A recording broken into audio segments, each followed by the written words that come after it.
Fala, torcida vascaína, a gente está de volta aí com o nosso canal Vamos Vasco com mais notícias aí do Vascão. Pessoal, na tarde de hoje tivemos novidades importantes quanto a jogadores lesionados que estarão à disposição do Diniz para o jogo contra o Botafogo. Vamos falar aqui desses jogadores, também vamos falar aqui dessa história do Ryan podendo ir para a Arábia Saudita. Também vamos falar aqui outras informações sobre a dupla de zaga, muitas dúvidas ainda na cabeça do Diniz, qual será a zaga para o jogo contra o Botafogo, tudo isso e muito mais, mas antes de começar, deixa aquele like, se inscreve, ativa o sininho para você receber os vídeos postados aqui do nosso canal Vamos Vasco.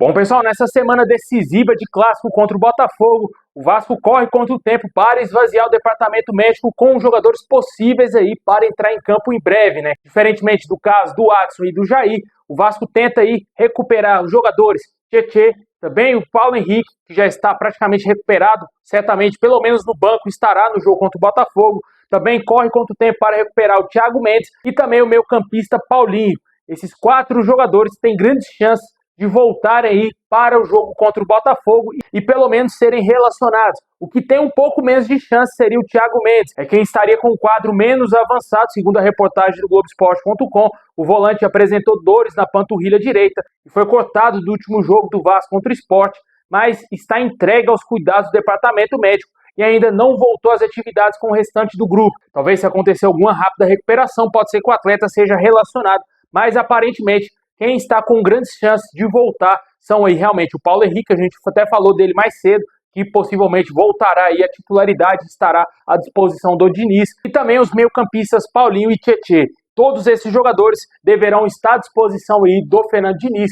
Esperamos aí que claramente o Tietê volte ao time titular, que ele esteja bem 100%, para que não tenhamos que usar o Matheus Cocão como titular nesse jogo, né? Porque se o Tietê não estiver bem, não estiver em condições plenas para atuar já de cara, iniciar o jogo, o Vasco vai ter que colocar o Cocão para jogar ao lado do Barros ali, formando uma dupla de volantes. Muitos torcedores já estão com o pé atrás quanto ao Cocão ser titular nesse jogo. Tomara aí que o Tietê se recupere bem e que esteja à disposição para entrar em campo aí realmente para esse jogo tão importante para o Vasco.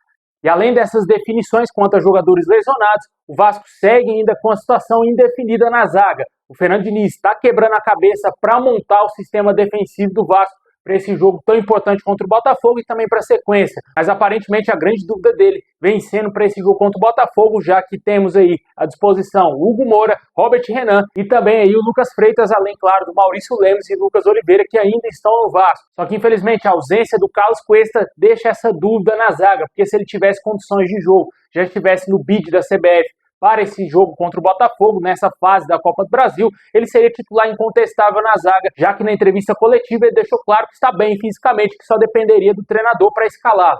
Só que agora o jogador não está disponível para esse jogo e possivelmente devemos ter a dupla de zaga formada por Lucas Freitas e Hugo Moura improvisado mais uma vez. Como eu falei mais cedo, eu acho muito pouco provável que o Fernando Diniz irá colocar tanto Robert Renan e também Lucas Freitas, 2 zagueiros canhotos, atuando no time titular nesse jogo tão importante contra o Botafogo, né? Vamos esperar ver o que vai acontecer só minutos antes da partida para o Fernando Diniz tirar a dúvida do torcedor quanto ao sistema defensivo do Vasco. Aparentemente, devemos ter aí Léo Jardim, PH na lateral direita ou Pumita Rodrigues, a zaga com o Hugo Moura, também ali Lucas Freitas ou Robert Renan, Lucas Piton na lateral esquerda, meio campo Cocão ou Tietê, mais à frente ali Barros e também o Coutinho, o ataque com Nuno Moreira, Ryan e Verrete. Esse é o provável Vasco que deverá encarar o Botafogo na próxima quinta-feira, às 9h30 da noite, lá no Engenhão.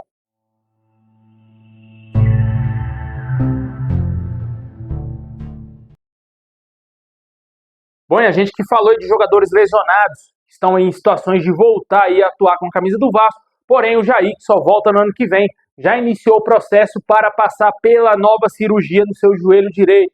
O jogador republicou uma postagem feita pelo fisioterapeuta Renato Valência, que está cuidando do atleta. E essa fase de recuperação é importante, já que ele vai se preparar para fazer a cirurgia.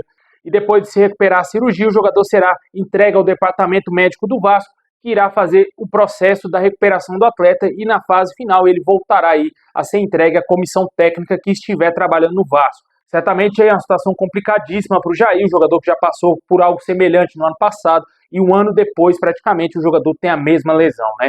Complicado, desejamos sorte, muita sorte ao Jair, que ele volte mais forte do que nunca. Bom, bastante questionado aí nas últimas semanas, só que já vem dando a volta por cima mais uma vez dentro do Vasco. O atacante Verratti vem tendo participação importantíssima em número de gols nessa temporada de 2025.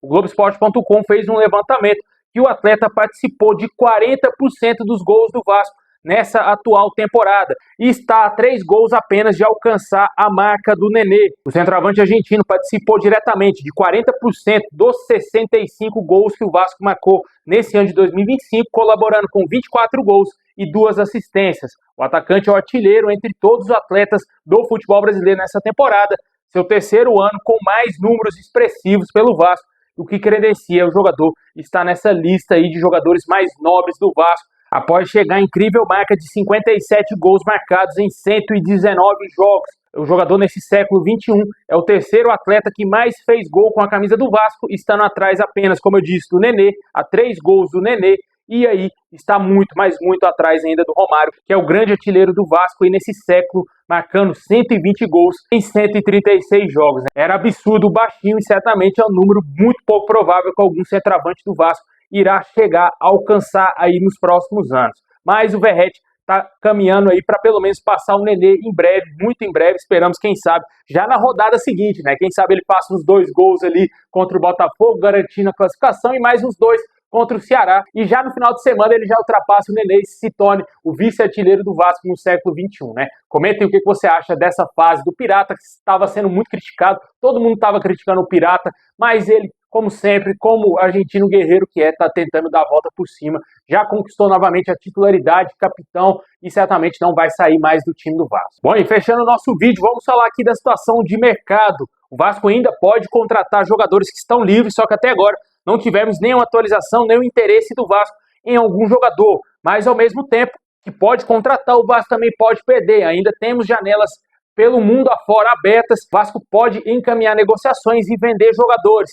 Vem se falando muito nos últimos dias uma possibilidade do Al Hilal da Arábia Saudita tentar a contratação do Rayhan, devido aos torcedores do clube fazerem uma campanha para que o clube saudita contrate o Rayhan. Vale ressaltar que a multa do jogador atualmente é cerca de 40 milhões de euros, e se esse clube quiser contratar o jogador, terá que desembolsar algo nessa casa aí para tirá-lo do Vasco nesse momento, né? Vale ressaltar que dinheiro não é problema na Arábia. Com certeza o Rayhan é um jogador que chama a atenção do mercado, chamou a atenção do mercado europeu, porém o Diniz fez todo o esforço para a diretoria do Vasco não negociá-lo nessa janela. Mas se aparecer uma proposta que pague a multa rescisória, o Vasco nada poderá fazer e o jogador, infelizmente, vai deixar o clube.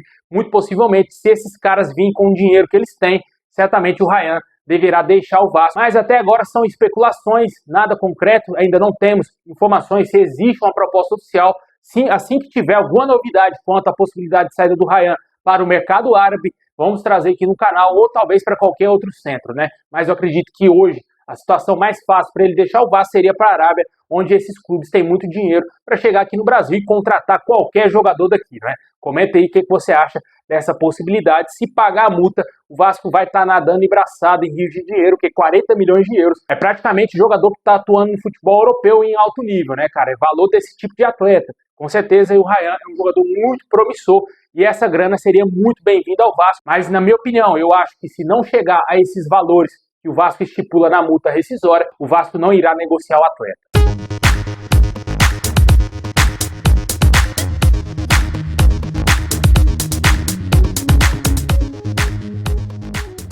Bom, pessoal, esse é o vídeo de hoje. Muito obrigado por ter assistido até o final. Deixa aquele like, se inscreve, ativa o sininho. Tamo junto. E é nóis.